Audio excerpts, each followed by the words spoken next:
അവരെ എങ്ങനെങ്കിലും വലിച്ചു കയറി ഒട്ടിക്കുക എന്നുള്ള ആ ഒരു സ്വഭാവം. എന്നാൽ എന്റെ ശബ്ദം ശ്രവിക്കുന്ന എന്റെ പ്രിയപ്പെട്ട സഹോദരങ്ങളോട് ഞാൻ പറയുന്നത്, ഒരു മനുഷ്യന്റെ അന്തസ്സിന് കോട്ടം വരുത്തുന്ന ഒന്നും നമ്മിൽ നിന്നുണ്ടാകാൻ പാടില്ല.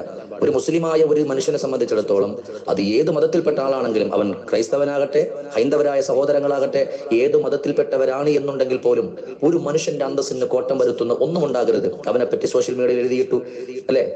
ഇന്നത്തെ കാലഘട്ടത്തിൽ നമുക്കറിയാം, ആരെങ്കിലും ഒരാൾ അതിനെ ഉള്ളതാകട്ടെ ഇല്ലാത്തതാകട്ടെ ഒരു പോസ്റ്റ് ഇട്ട് കഴിഞ്ഞാൽ അതിനെ ലോകത്തോട് വിളിച്ചു പറയുന്നവരുടെ കാലഘട്ടമാണ്. മുസ്ലിമായ ആളുകളോട് ഞാൻ പറയുന്നത്, ഒരിക്കലും നമ്മൾ അങ്ങനെ ചെയ്യാൻ പാടില്ല. അവൻ ചെയ്യുന്നത് മറ്റുള്ളവൻ ചെയ്യുന്നത് പോലെ എനിക്കും ചെയ്താൽ എനിക്ക് കുറച്ചുകൂടെ റീച്ച് കിട്ടുമെന്നുള്ള ആ ഒരു പ്രവൃത്തിയിലൂടെയാണെങ്കിൽ നമുക്ക് അള്ളാഹുവിന്റെ ഭാഗത്തുനിന്ന് വലിയ വില കൊടുക്കേണ്ടി വരും. അതേ സമയത്ത് അള്ളാഹുവെ, ഞാനങ്ങനെ ചെയ്തുകൊണ്ട് ഒരു മനുഷ്യന്റെ അന്തസ്സിന് കോട്ടം വരുത്തിയാൽ, ഒരു മനുഷ്യനെ ഞാൻ അവിടെ നിന്ന് കുറ്റപ്പെടുത്തിയാൽ, പടച്ച റബ്ബേ, നാളെ നിന്റെ മുമ്പിൽ ഞാൻ കയ്യും കെട്ടി നിന്നുകൊണ്ട് സമാധാനം പറയേണ്ടി വരുമല്ലോ എന്ന് പറഞ്ഞിട്ട് ആ ഒരു തെറ്റിൽ നിന്ന് പിന്മാറിക്കഴിഞ്ഞാൽ, വലിമൻ ഖാഫ മഖാമ റബ്ബിഹി ജന്നത്താൻ, അല്ലാഹു സുബ്ഹാനഹു വ തആല പറയുന്നുണ്ട്, അവനിക്ക് 2 സ്വർഗം അല്ലാഹു തആല കൊടുക്കുമെന്ന്.